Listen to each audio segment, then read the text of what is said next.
For the first time since 2007, Newcastle United are top of the table. They've got 3 points, as have a lot of teams, but Newcastle on top due to their superior goal difference after that 5-1 win against Aston Villa. And Newcastle fans, their expectations might well be raised from qualifying for the Champions League last season to maybe challenging for top spot this time around. Why not? I mean, that is, Newcastle fans most probably will be thinking that, but I think they'll be a little bit realistic as well. I think they'll look at the situation, and Manchester City are the team to beat. But it's about, again, they're in a situation they've not been for a while. They've got to manage the league form as well as the Champions League and the domestic competitions as well. So I think they've got a squad now that can do that. You look at positions, and Tim spoke about Manchester City having the best squad, which they have. But you look at Newcastle's squad now, they've got certain areas covered. You look at the centre-forward situation, Isak and Wilson, well, that's fine. That midfield, Guimaraes, Tonali, they've got a few players in there. Even in Anthony Gordon, Harvey Barnes, I can see what Eddie Howe's trying to do. So I think that performance against Aston Villa, that caught me by surprise, because I think Unai Emery's done a fantastic job. And the fact that they completely blew them out of the water, and it could have been 6 or 7.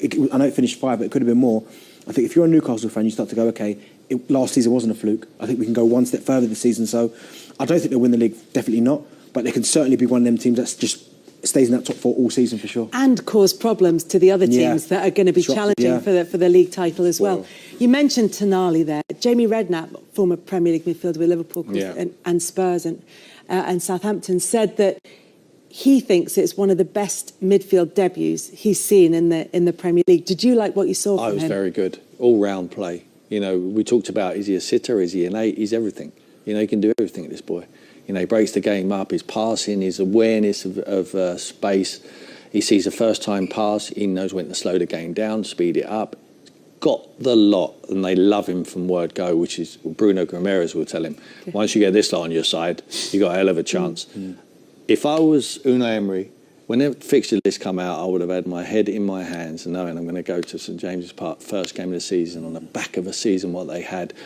Them fans, as soon as that last ball, they had nothing to do up there until the football season starts again. That's all they're waiting for, is the football season to start. They had options, but it's all their life. All their whole their life. If you spend a bit of time up there, you know that it's their life. And Tonali, look at it. I mean, it's incredible for a debut. You know, we talk about, you know, I've seen it firsthand. A lot of foreign players come over to the Premier League and find it very difficult to settle in. Now, that is down to the management as well, and identifying a player who's going to fit into his system straight away. Early days, but he can't do no more than what he did. He was absolutely magnificent, and like I say, once you get them that fan base on your side up there, your confidence rises.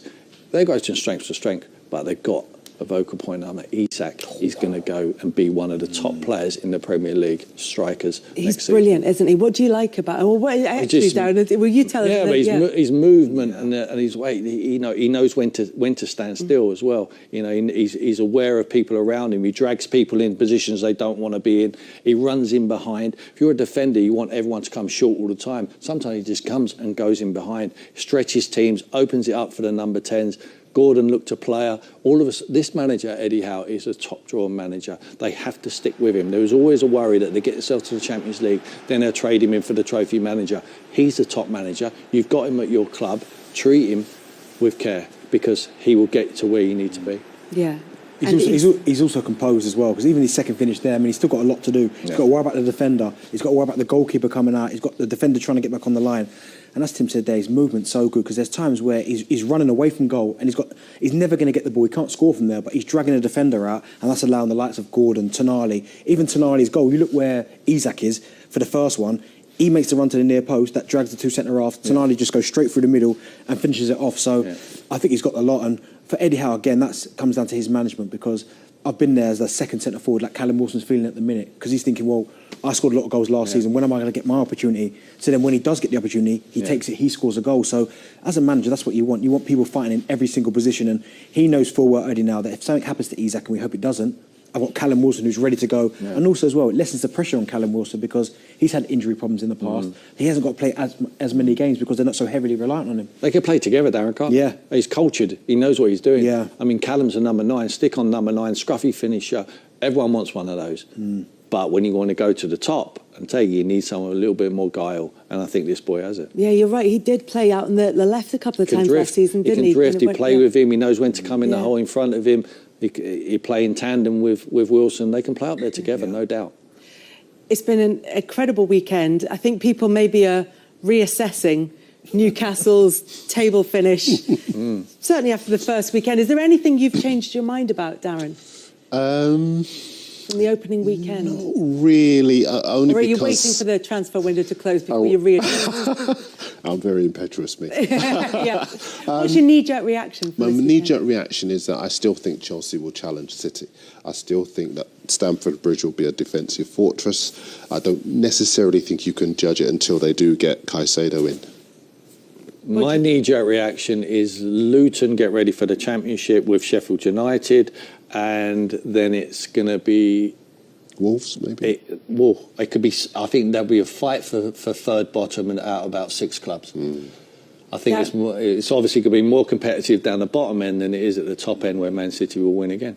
What do you think? Did you reassess anything after this weekend? Yeah, I think we could potentially see record low points. Beating Derby's total beating, yeah.